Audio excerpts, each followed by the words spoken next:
अस्सलाम वालेकुम। Next question number 2 का part number 3, right in standard form. Standard form में हमने इस क्वेश्चन को सॉल्व करना है 1/x+4 + 1/x-4 = 3। तो स्टैंडर्ड फॉर्म के लिए इसका सबसे पहले हम एलसीएम लेंगे और फिर इसको सॉल्व कर देंगे, क्रॉस मल्टीप्लाई करना पड़ेगा।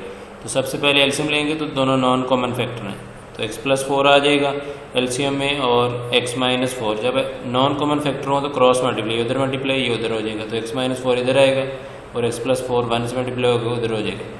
तो अब +4 -4 कट जाएंगे, बाकी क्या आ गया x+x 2x हो जाता है। x+x कितना हो गया 2x। नीचे क्या बनेगा first plus second first minus second, तो बन जाएगा फर्स्ट का स्क्वायर माइनस सेकंड का स्क्वायर, फर्स्ट का स्क्वायर माइनस सेकंड का स्क्वायर इक्वल टू क्या आ गया 3। तो ये हमारे पास आ जाएगा 2x ओवर x² -4 16 = 3। तो अब हमने इसको क्रॉस मल्टीप्लाई कर देंगे, 3 से मल्टीप्लाई करेंगे तो x² -16 ब्रैकेट में आ गया, तो 2x इक्वल टू क्या आ गया हमारे पास 3x² -48। तो ये हमारे पास मल्टीप्लिकेशन होगी। अब हमने स्टैंडर्ड फॉर्म में लाना है, जिसके लिए हमें एक तरफ राइट साइड पे 0 करना है, लेकिन हम पहले लेफ्ट पे कर लेते हैं। 3x² -48 माइनस का 2x आ जाएगा हमारे पास और ये माइनस का 2x है, तो अभी लेफ्ट साइड पे 0 है।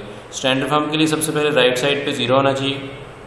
राइट साइड पे क्या होना चाहिए, पहली वैल्यू स्क्वायर वाली, दूसरी x वाली और तीसरी कांस्टेंट, इस तरह अरेंज होनी चाहिए। तो ये देख लें राइट साइड पे 0 आ गया और ये स्टैंडर्ड फॉर्म आ गई हमारे पास। जब स्टैंडर्ड फॉर्म आ गई है तो नीचे हमने लिखना भी है कि ये अब किस फॉर्म में आ गया स्टैंडर्ड फॉर्म। स्टैंडर्ड फॉर्म में क्या है, पहली वैल्यू स्क्वायर वाली, दूसरी सिंगल पावर वाली, तीसरी कांस्टेंट और राइट साइड पे 0 होना चाहिए। कहाँ 0 होना चाहिए, राइट साइड पे।